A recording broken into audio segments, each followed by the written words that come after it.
People in this town are being replaced by mannequins of themselves. By Dull-Caterpillar3153. I'm a detective, and yes, I know this should not be what I'm doing, but I need to get this off my chest. I've worked for years and I've experienced something unlike anything you'll have ever heard of. It still makes no fucking sense. Years ago, a friend of mine who also worked at the police station informed me of a case. Name: Emily Rhodes. A 32-year-old woman had gone missing in her home in the southeast side of the town. Missing people's cases were rare for me, but not entirely uncustomary. My colleague, however, stated that the woman's husband wasn't making any sense with his statement.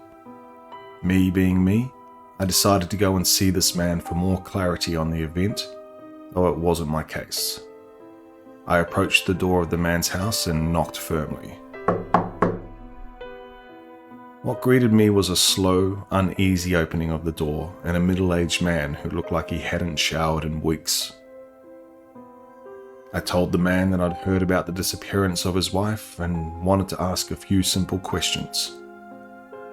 He took me into his living room, and as soon as I stepped in the room, I noticed something strange. There was a mannequin of a blonde woman with glasses sitting on his couch.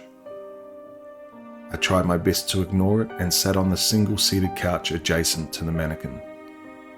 I didn't want to be rude and ask, but the man didn't seem to act like anything was unnatural.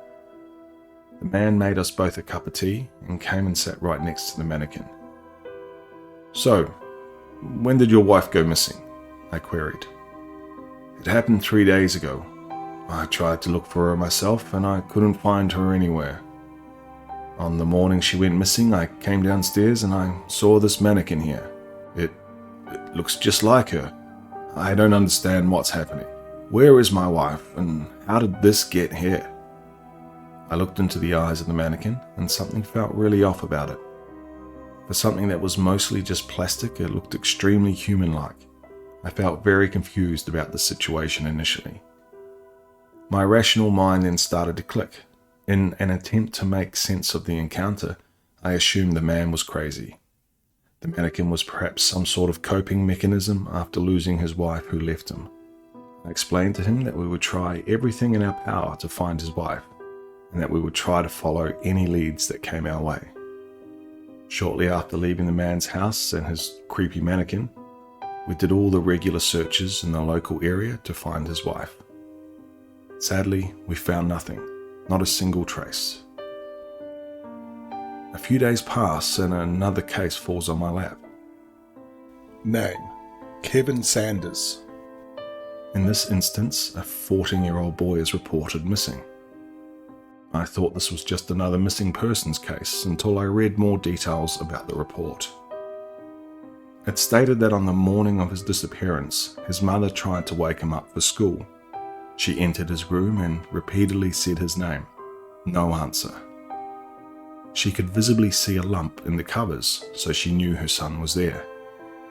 When she went over and pulled the covers off her son, she found that a mannequin that looked just like her son was lying in a sleeping position on his bed. Again, we did all the standard searches and we could not find the 14-year-old boy. The only thing left was this mannequin that appeared in his home. No explanation of how it got there. I checked everything. If there was a break-in, if the mother had spare keys someone might have found, nothing. Naturally, we took the mannequins in for evidence. We had 2 of them in our collection. The most disturbing thing about these mannequins were just how much they looked like the missing person they'd replaced. They were practically a one-for-one look-alike. The most noticeable difference was that lights reflected off the plastic distinctly different the way it does to human skin. It made all of us at the station feel incredibly uneasy. We were now definitely aware that something stranger was going on. 2 people gone, 2 mannequins that look like them, appearing in a relatively similar part of town. Obviously not a coincidence. A week later, and we couldn't fathom what was happening, What started as a few of these cases had now grown into a large number very quickly. Name: Beth Higgins.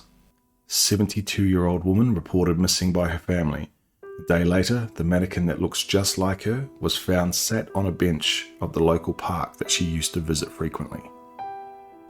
Name: Jude Laurie. 41-year-old man reported missing by his brother. Later on the same day, it's found that there is a mannequin that looks like the man located underneath the trunk in the garage. This man was a mechanic and was apparently in the process of repairing his brother's truck, which had broken down recently. Name: Josh Suter. A 6-month-old baby missing. A mannequin of a baby is found in the crib by the infant's parents. After a 3-week period, we found that 9 people in the same town had disappeared and were replaced by a mannequin version of themselves. We were dealing with a kidnapper, a serial kidnapper who was clearly messed up in their head, creating mannequins of people's loved ones to give to their family after abducting them. Seriously, what the fuck was going on? We tried so hard to find anything about these disappearances and we found nothing, not a single lead. It was genuinely just like 9 people were replaced in an instant by a mannequin version of themselves. Now, here's where this gets really bizarre. You see, where I'm from, we can only hold evidence for 6 months after the time of an offence. In that time period, we found nothing of importance regarding the mannequins. No fingerprints, no loose hairs on them, nothing ultimately useful to us. Therefore, they had to be returned to the place we found them. The nearly dozen mannequins that had collected up dust in our evidence room therefore had to be given back to their owners. Do you have any idea how fucked up it is to return a mannequin of someone's loved one after several months when you are supposed to be the one helping to return their real loved ones? We had to return the mannequins to the people who found them. They reacted to this as you'd expect, with a lot of sadness, anger, and puzzlement. We didn't really know what they'd do with the mannequins, but we expected that most of them, if not all of them, would simply get rid of them. A month after returning the mannequins to the victims' loved ones, I received a call from an unknown number. It turned out to be the man from the first case whose wife was still missing. He sounded rather panicked and was mumbling every other word conveyed. He told me that he'd put the mannequin in the attic as he understandably couldn't stand the sight of it. On one night, he went to his kitchen before he was about to go to sleep to get a glass of water. He entered the gloomy room and promptly turned on the lights. When he looked across the kitchen, he jumped backwards and fell to the floor. The man said that the mannequin of his wife, the mannequin that he put in the attic, was standing over the kitchen sink. It just stood there, utterly lifeless. However, its arms had changed position, and it somehow had a cloth in its hands. It looked like the plastic humanoid figure was about to clean some dishes. Stupidly, I downplayed this at the time because I thought the man was just insane.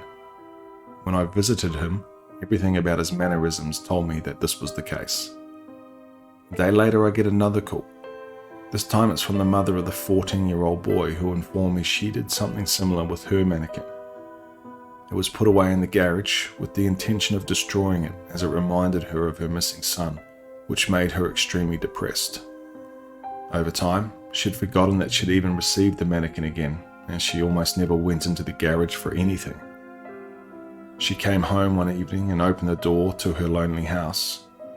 The mother screamed as she was greeted by the mannequin of her son standing right behind the front door. Again, the mannequin had seemingly changed its figure.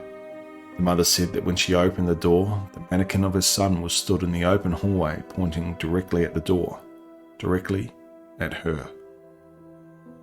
She looked into its eyes and said that she felt a level of fear she'd never experienced before. When I interviewed her after, she said it was as though the spirit of her son was shaming her for letting him get abducted at such a young age. When we checked her home, the mannequin was indeed in the position she claimed it was. All of a sudden, it was like these pieces of plastic had minds of their own.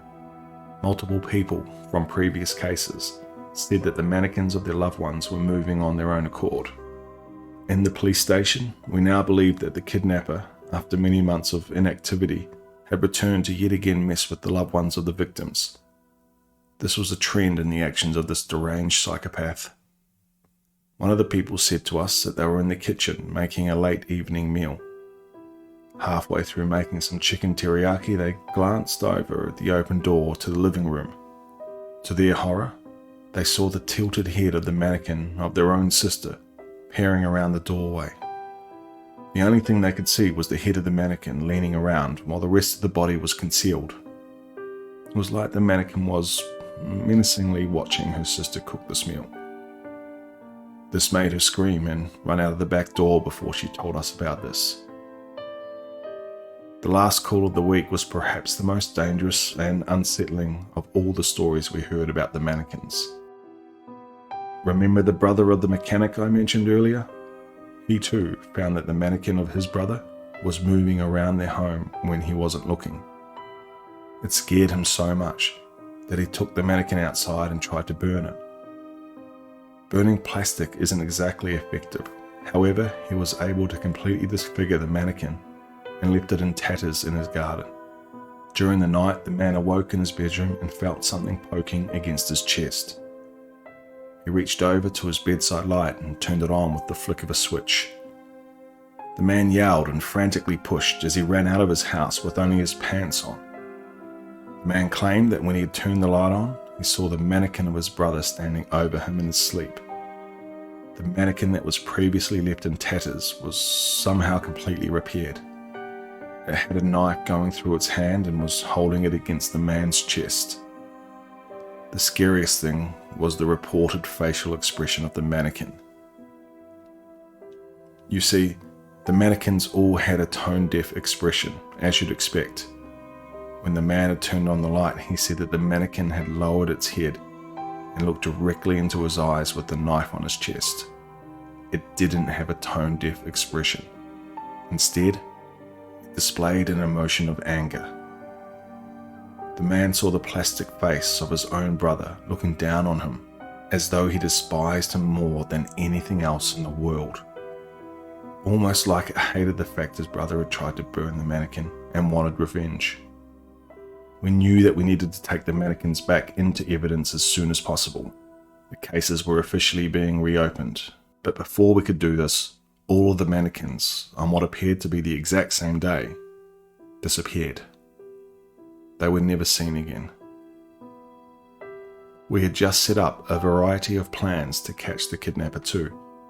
This included newly set up CCTV footage to capture whoever this person was. The disappearance of the mannequins, however, meant that the kidnapper also went back into hiding. To this day, I'm left with night terrors about these cases. You have no idea how much it hurts to see these people so upset and you essentially can't do anything. I'll never be able to shake this feeling off for the rest of my life. The people who disappeared before the arrival of the mannequins have been missing for years. God bless their souls, wherever they are. I just want to thank Dull-Caterpillar3153 for allowing me to narrate the story. If you liked what you heard, head over to their Reddit page and show them some love. The link will be in the description below. If you're new here, please like and subscribe. And as always, stay tuned for one more nightmare.